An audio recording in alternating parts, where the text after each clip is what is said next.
Yes, it is that dark. A lot.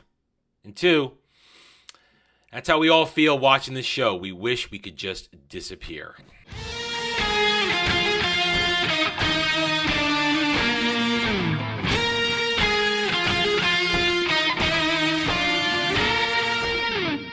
Howdy all, I'm Adam the Renaissance Nerd, coming to you today with my short form review of The Witcher Blood Origins, because I'm not reviewing all 4 of these god-awful episodes. This show is it's the culmination.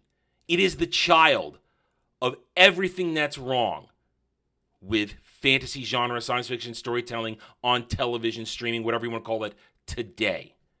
Every single thing you've seen done to your favorite IP this year, maybe even 2021, it happens in this show. In glorious, glorious cringe. Let's go down the checklist. Let's see. Butchered lore, check. Butchered lore into bad storytelling, check. Bad characters you don't like, check. Bloated cast of bad characters you don't like, check. Diversity shoved in your face for no other reason than diversity's sake, check.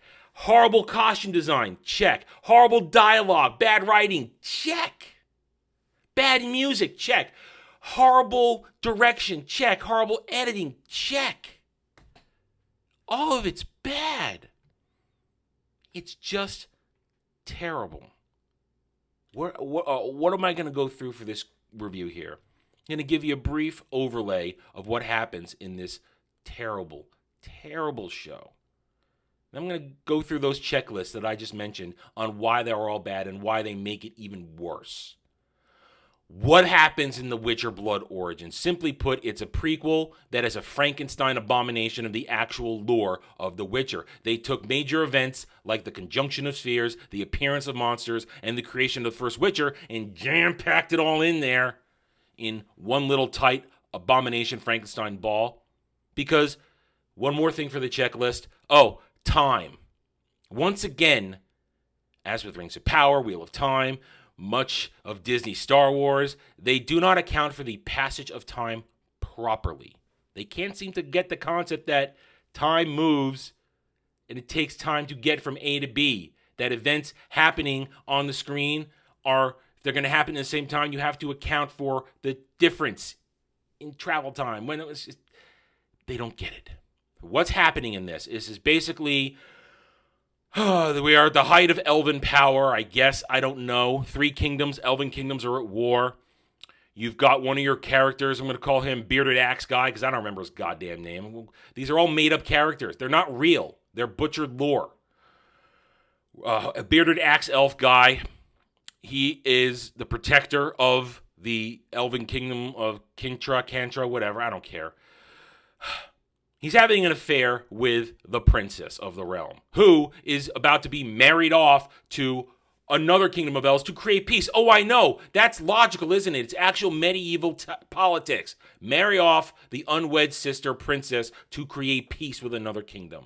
Ta-da! But no, little girl princess doesn't want to live in her gilded cage. She wants to be free to make her own destiny. Gee, does the intersectionality feminism feel? Do you feel it? Because it's there. She takes part with Lenny Henry, who's Black Wizard Man. We'll just call Lenny Henry Wizard Man. Lenny Henry Wizard Man engineers the coup, along with apparently very gay general guy. I know, he's just there. He's gay. Oh, what's it matter? Doesn't matter. It's there just to be there. Because gotta have gay. They engineer a coup. They kill off everybody. He summons a monster, this horrible, horrible monster that you cannot really tell what it is. It's just this thing they've created for this show. Wipes it all out. She takes over. Coup successful. Meanwhile, her banished bearded ex-lover has apparently been wandering for some time and ended up in another place where race-swapped ancestor of Ciri. Yes, race-swapped ancestor of Ciri happens to be there too. As the coup happens, for some reason, everybody's hunting them. We don't know why. We don't know why a lot of things happen in this show. They tell you things are happening. There's a famine. They're starving. Why is there a famine? Why are people starving? Why is there no food? Why? Please explain. Don't. Sorry. Not going to bother. Why are they suddenly hunting? How are they suddenly there to get them? How did it all move so quickly? Because apparently the coup just happened, but he somehow, bearded elf axe guy sort of somehow ended up on this far distant island where race-swapped ancestor of Ciri happens to be. Well, they eventually put their differences aside because they realize they have to now kill Empress, Lenny Henry, Black Wizard Man, and Gay General Guy because they killed their clans. They're going to team up and put their differences aside. Okay. And we're off on our adventure with the constant overlay of mini drivers, elf not elf, telling us, and so 1 became 2, and 2 became 3, and 3 became 4, and 4 go F yourself. Because, oh look, a fellowship is formed, and they're going to go stop an evil empire. You see a lot of that. Eventually, they build up a giant cast of nobody I care about. Oh, Michelle Yeoh. Y'all like Michelle Yeoh. Oh, she can do good choreography. Ho, ho, ho. Swinging a sword, doing some kung fu moves. It's just, thanks, no thanks, don't care. Meanwhile, you get, as I said, you get the story of the coup. They're trying to get the Princess, now Empress girl, is working with Black Lane Henry and Gay General Guy in order to conquer other worlds. They need to use gateways, the monoliths, to get to other worlds because they need food. And they need to conquer other worlds and bring their civilization to everything else. Meanwhile, Lenny Henry, Black Wizard Man, has a massive chip on his shoulder. He hates everyone because he's low-born. Nobody respects him. He wants to be God King of the continent, so he makes a deal with entity you don't quite see on other world to get chaos magic, and he eventually sacrifices his deaf apprentice. Yes, we have a deaf apprentice who has to sign language in this. Why are you there? Why is she? You just had to get deaf representation into this show. This is the lunacy of this show. It is ludicrous.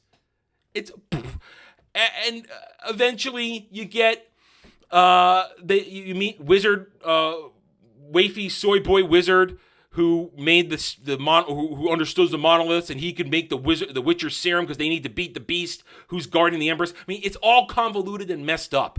And of course, eventually, bearded elf axe dude, who becomes the first Witcher in a very god-awful, stupid way, has to fall in love with race-swapped Ciri ancestor so that he can impregnate her while he was in already Witcher state, which doesn't make sense because Witchers become infertile when they go through the trial of grasses. And they even mention, and so he goes through the trial of grasses. If I'm wandering, feels like I'm wandering, that's what this feels like. This show just kind of meanders along until it has to have people have conversations and sit and talk, or be lectured to, or be affirmed. Oh, there's plenty of affirmation for race-swapped ancestor of Ciri, who has to be told by bearded axe guy, who becomes technically the first Witcher, "You're the hope of the continent. You're the hope of everything. You're better than I am."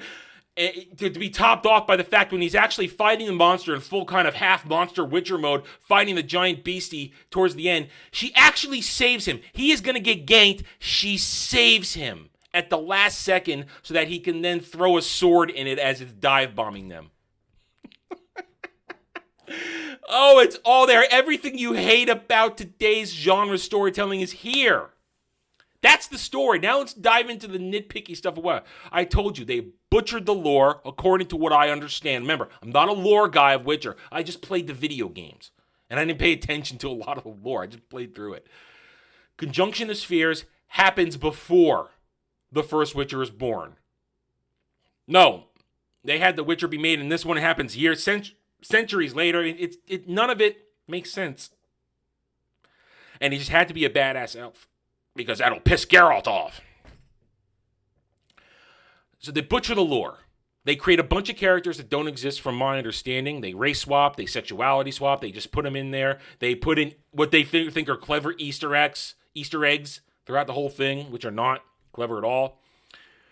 So they butcher that. They give you this horrible, convoluted story, which is stealing from all the major tropes out there and not done Yes, we all have to borrow ideas when we make this stuff, but if you just put a fresh spin on it, make it a little entertaining, interesting, it's good. But no, this is played out, boring, lame, not interesting. As I said before, bloated cast of characters do not like. Race-swapped ancestor of Siri is insufferable. Yeah, she does get her ass kicked down again. She's not a Mary Sue, but she's insufferable. She's just plain insufferable. God-awful singing. I don't know if that's really her singing. The singing that constantly goes on in this show. Oh, my God.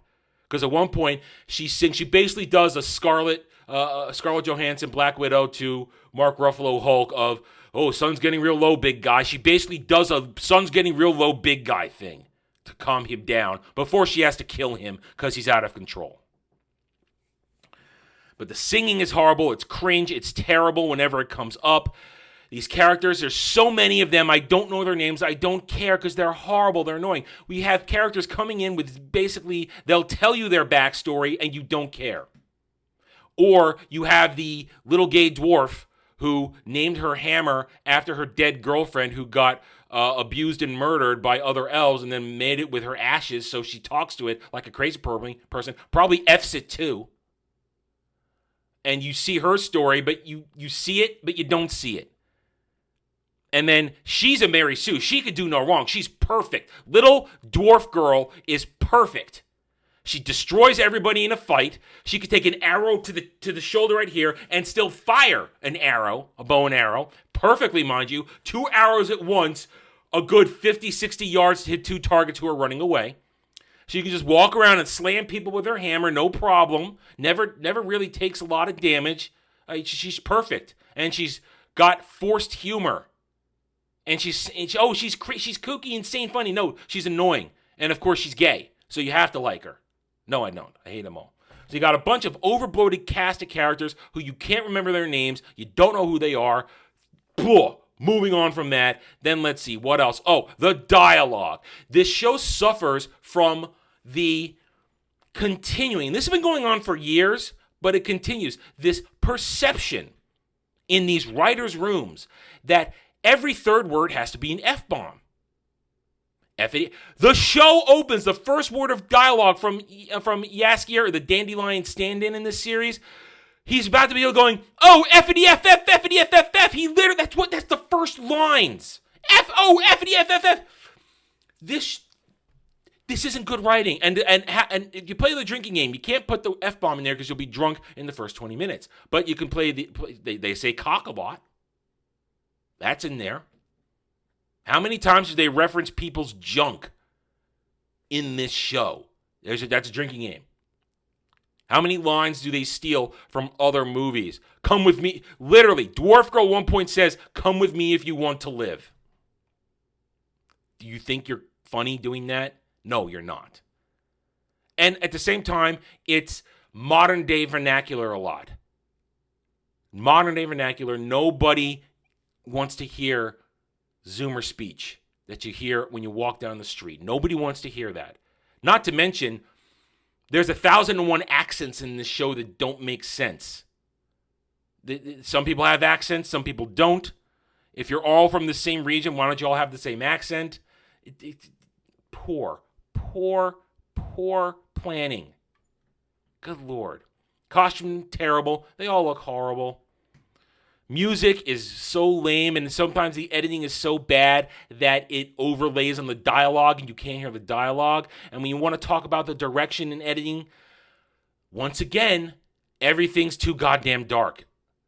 So many scenes, you can't see what's going on.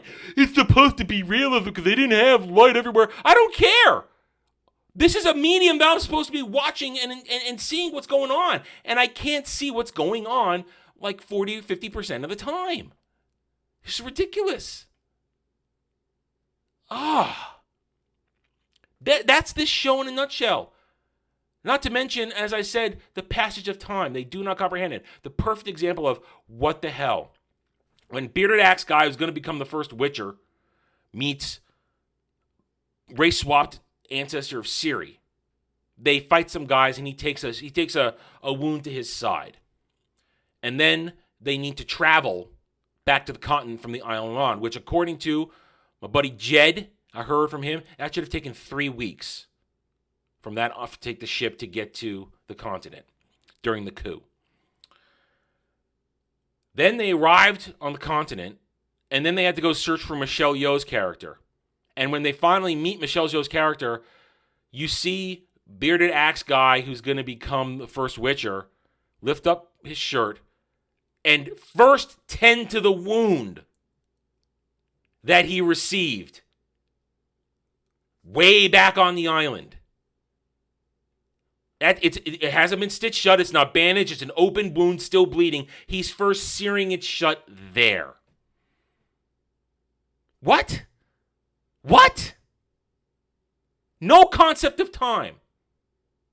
Not bothering to tell us anything, not bothering to inform us of anything, of what's going on, why things are happening. Nothing. And that's this show in a nutshell. It's an abomination. It's a hodgepodge. It is insane. It's terrible. It's bad. It makes no sense, and it's an insult to the franchise, and it's an insult to people who like The Witcher. Don't watch this. Watch others make fun of it. Go share your feelings on how bad it looks. If you have watched it, go share. Let people know how bad it is. It's horrible. It's terrible. It is everything that's wrong with genre entertainment today. No respect for the lore, no respect for the fans, and and jam-packed with agenda. That's what it is. All right. I'm done. Thank you for watching this review. Catch you on the next one. Take it easy. Thanks for watching, everybody. If you want to get in touch with me, you can reach out to me at therennerd@gmail.com. That email's for channel business only, so I check it on a daily basis. Also, you can find me at the Geeks and Gamers forums under @ROAS, and you can find me at Rumble and Odyssey, The Renaissance Nerd. Thank you again. See you next time.